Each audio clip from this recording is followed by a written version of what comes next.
वाम गुरु ब्रह्मा गुरु विष्णु गुरुदेव महेश्वरा गुरु साक्षात परब्रह्मा तस्मै श्री गुरुवे नमः गुरु दक्षिणामूर्ति भगवान திருவடிகள் போற்றி போற்றி ஓம் ஆதித்யாய சோமாய மங்களாய புதாய சகுரு சுக்கிர சனிப்பேச்ச ராகவே கேதவே ஓம் முருகா சரவணபவ குபாய நமோ.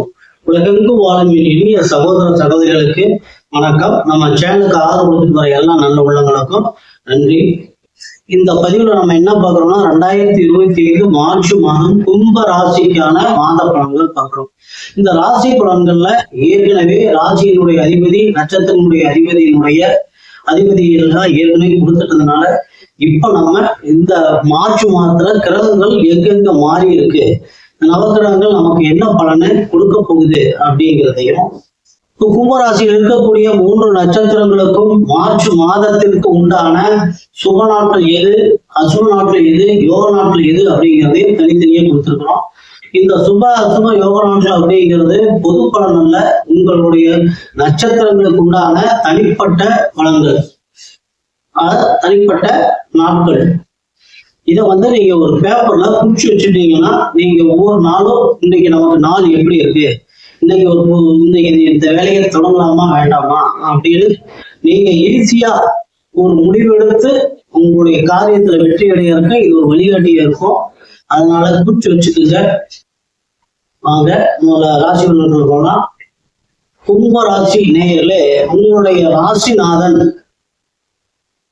ராசிக்கும் 12ஆம் இடம். 12ங்கிறது அயன சயன போக விரயஸ்தானம்.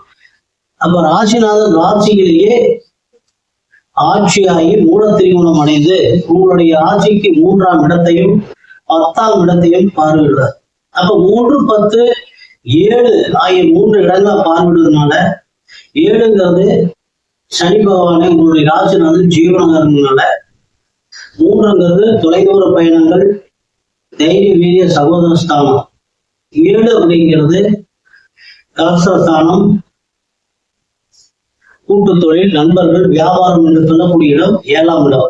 10ங்கிறது தொழில் ஸ்தானம், ஜீவனஸ்தானம். அப்ப ஜீவனஸ்தானத்தையே ஜீவனஸ்தானாதிபதி பார்வையிடுவதும் 3ஆம் இடத்தையும் 7ஆம் இடத்தையும் பார்வையிடுவதும் மனைவியால் கூட்டு தொழிலால உங்களுடைய வியாபாரங்கள், தொழில், இரும்பு சம்பந்தப்பட்ட தொழில் எல்லாம் உங்களுக்கு அந்த தொழில்கள் மூலமா மிகச்சிறந்த ஒரு ஆதாயம் கிடைக்கக்கூடிய ஒரு அற்புதமான மாதம். அடுத்தது உங்க ராசிக்கு தனவாத குடும்பம் என்று சொல்லக்கூடிய 2ஆம் இடத்திற்கும் லாபஸ்தானம் என்று சொல்லக்கூடிய 11ஆம் இடத்திற்கும் அதிபதியான குரு பகவான் உங்க ராசிக்கு 4ஆம் இடமான சுகஸ்தானத்துல, சுகஸ்தானம் அப்படிங்கிறது தாய், வண்டி, வாகனம், வீடு, யோகம் எல்லாத்தையும் இருக்கக்கூடிய இடம்.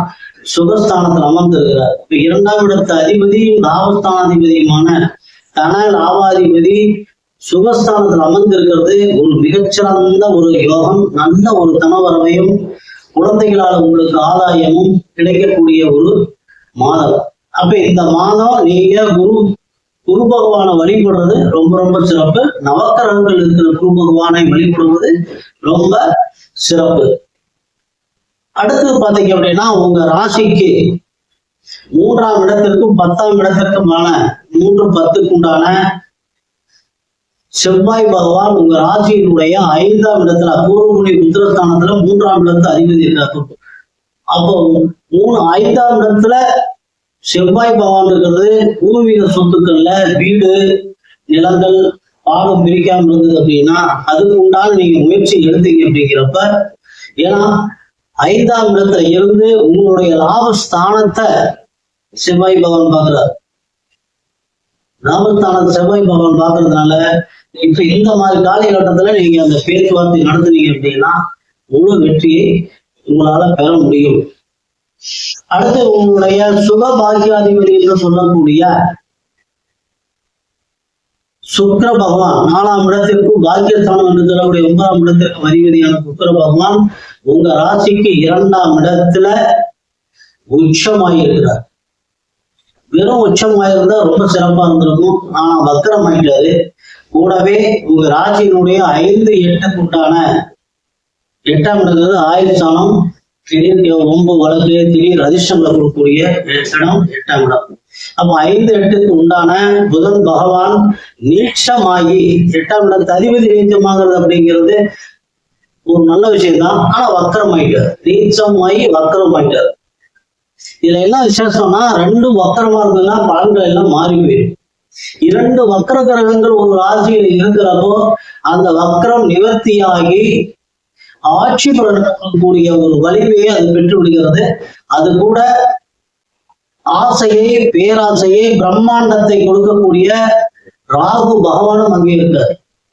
அப்ப 2ஆம் இடத்துல இது போகாம 7ஆம் இடத்து அதிபதி என்று சொல்லக்கூடிய சூரிய பகவான் ராசிக்கு மார்ச் 15 வரைக்கும் உங்களுடைய ராசியிலும், மார்ச் 15க்கு மேல மாதம் முடிகிற வரைக்கும் உங்க ராசிக்கு 2ஆம் தனஸ்தானத்தில் இருக்கிறதுனால மனைவியினால, அரசு துறையினால ஒரு மிகப்பெரிய நல்ல ஒரு அனுகூலமான பதில்கள், நல்ல தனவரவு, இதெல்லாம் உங்களுக்கு அற்புதமா கிடைக்கக்கூடிய காலம்.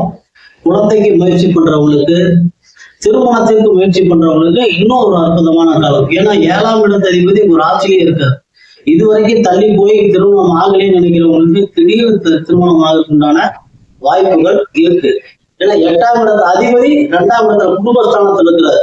அவர் நீச்சமாக இருந்தாலும் அங்க நீச்சமும் பங்கமாகி விடுகிறது. ஏன்னு கேட்டீங்கன்னா 4ஆம் இடத்து அதிபதியான சுக்கிர பகவான் 2ஆம் இடத்து அதிபதியான குரு பகவானோடு பரிவர்த்தனை ஆகிறார். அப்ப சுக்கிர பகவான் ஆட்சி, குருவும் ஆட்சி. 2ஆம் இடத்துல குரு இருக்கிறதுனால 2ஆம் இடத்து 8ஆம் இடத்து அதிபதி 2ஆம் இடத்துல இருக்கிறதுனால உங்களுக்கு திடீர் திருமணத்துக்கு முயற்சி பண்றவங்களுக்கு இதுவரைக்கும் தடைப்பட்டு இருந்ததெல்லாம் சுபமா முடியும். காலி நிலத்துல வாங்குறது விற்கிறதுல கொஞ்சம் ஜாக்கிரதையா இருந்துங்க. மற்றபடி இந்த மாதம் முழுவதும் முழுக்க சுபமான மாதங்கள், நல்ல தனவரவு, நல்ல செல்வாக்கு கொடுக்கக்கூடிய மாதங்களாக இருந்தாலும் 2ஆம் இடத்துல இருக்கக்கூடிய சுக்கிரனும் புதனும் ராகுவும் உங்களை தகாத வழிகளை வழிநடத்தி செல்வதற்கு உண்டான வாய்ப்புகள் இருக்கிறதுனால வெளிப்பழக்கத்துல ஆண்களா இருந்தா பெண்கள்கிட்டையும், பெண்களா இருந்தா ஆண்கள்கிட்டையும் கொஞ்சம் எச்சரிக்கையோட பழகிறது உங்களுக்கு வரக்கூடிய ஒரு அவமானத்தை தடுத்து நிறுத்தும்.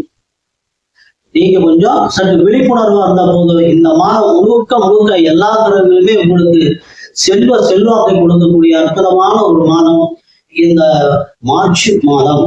மார்ச் 2025 உங்களுக்கு ஒரு அற்புதமான ஒரு மாதம். அடுத்து ஒரு ராசிக்கு முதலே சொன்ன மாதிரி ராசிக்கு கீழே, ராசி பலன்களுக்கு கீழே மார்ச் மாதத்துக்கு உண்டான ஒவ்வொரு நட்சத்திரங்களுக்கும் உண்டான சுப நாட்கள் எது எது, அசுப நாட்கள் எது, யோக நாட்கள் எது அப்படிங்கிறத கொடுத்துருக்குறோம்.